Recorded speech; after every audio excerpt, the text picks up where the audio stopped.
Good morning बच्चों, आपका स्वागत है आपके अपने विज्ञान ज्ञान चैनल में। यहाँ पर हम विज्ञान के मूलभूत सिद्धांतों को आपके लिए प्रयोगार्थ सुगम बनाते हैं। आज हम समतल दर्पण से बनने वाले प्रतिबिंबों के बारे में पढ़ेंगे। समतल दर्पण एक कांच की समतल पट्टी पर पॉलिश करके बनाया जाता है। एक तरफ पॉलिश है, एक तरफ परावर्तक तल है। समतल दर्पण से प्रतिबिंब बनाना बहुत आसान है। समतल दर्पण से बनने वाले प्रतिबिंब में वस्तु की दर्पण से दूरी और दर्पण से प्रतिबिंब की दूरी हमेशा बराबर होती है। वैसे तो हमें प्रतिबिंब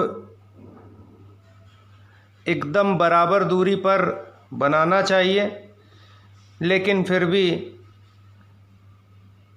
कुछ आइडिया हमको रहे, इसके लिए हम लगभग बराबर स्थिति पर एक बिंदु पहले से लगा लेते हैं।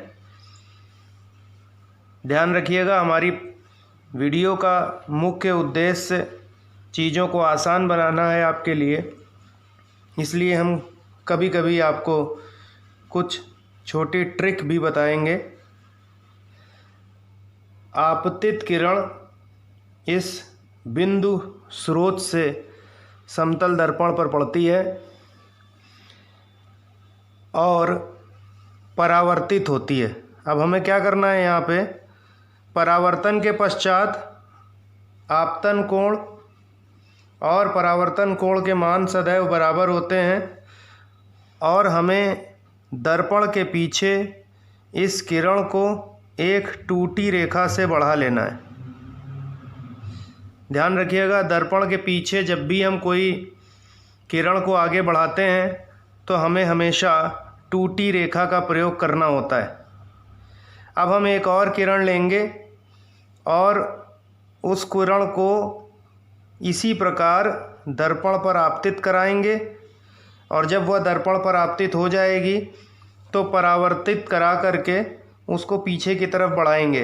हमने एक और किरण यहाँ से बनाई, आप देख सकते हैं, और इस किरण को पहले से जो हमने अंदाजे पर रखा था बिंदु, उसी से दर्पण से आगे बढ़ा दिया और पीछे टूटी रेखा से मिला लिया।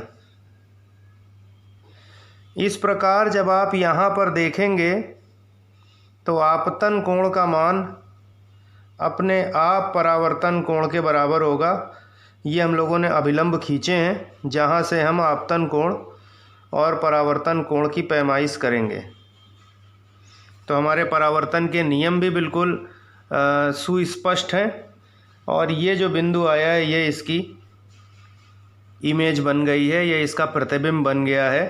मैंने बताया खास बात है, दर्पण से वस्तु तक की दूरी और दर्पण से प्रतिबिंब तक की दूरी दोनों सदैव एक दूसरे के बराबर होते हैं। यहाँ पर आपतन कोण का मान परावर्तन कोण के बराबर होगा, उसी प्रकार आपतन कोण का मान परावर्तन कोण के बराबर होगा। इसको आप आपतन कोण I लिख सकते हैं, इसको परावर्तन कोण R लिख सकते हैं। तो परावर्तन के नियमों को पूरी तरह प्रयोग करते हुए हमने किसी बिंदु वस्तु का प्रतिबिंब एक दर्पण समतल दर्पण द्वारा बनाया। समतल दर्पण से बनने वाले प्रतिबिंब में दो मुख्य बातें और ख़ास हैं।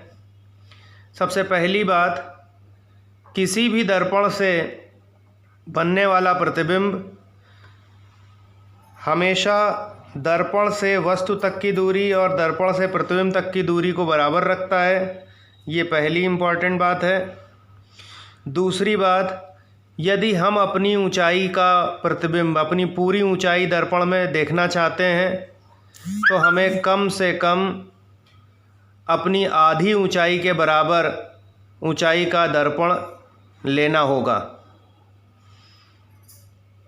जैसे किसी व्यक्ति की लंबाई 5 फीट है और वह अपना पूरा प्रतिबिंब सर से लेके पांव तक दर्पण में देखना चाहता है, तो उसे कम से कम अपनी ऊंचाई का आधा यानी 2.5 फीट का दर्पण लेना होगा।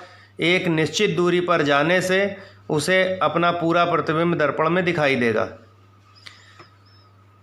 लेकिन यदि कोई प्रेक्षक यह चाहता है कि उसके पीछे की दीवार पूरी दर्पण में दिखाई दे, तो उसके लिए दीवार की ऊंचाई का 1/3 भाग का दर्पण भी कार्यरत हो सकता है, यदि प्रेक्षण कमरे के बीचों बीच खड़े होकर लिया जाए। समतल दर्पण से बनने वाला प्रतिबिंब तो प्रतिबिंब की प्रकृति आपको बता दें।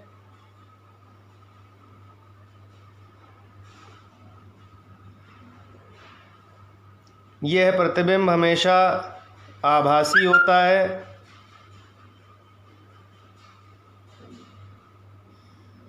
सीधा होता है।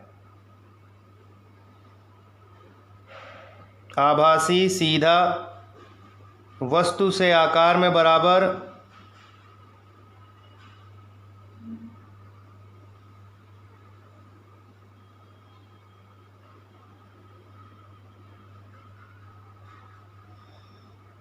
और सबसे खास बात पार्श्वीय व्युत्क्रमण भी होता है।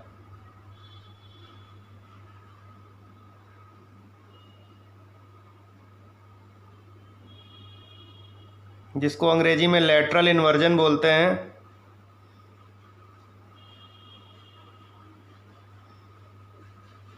ये कुछ खास बातें हैं समतल दर्पण से बनने वाले प्रतिबिंब की।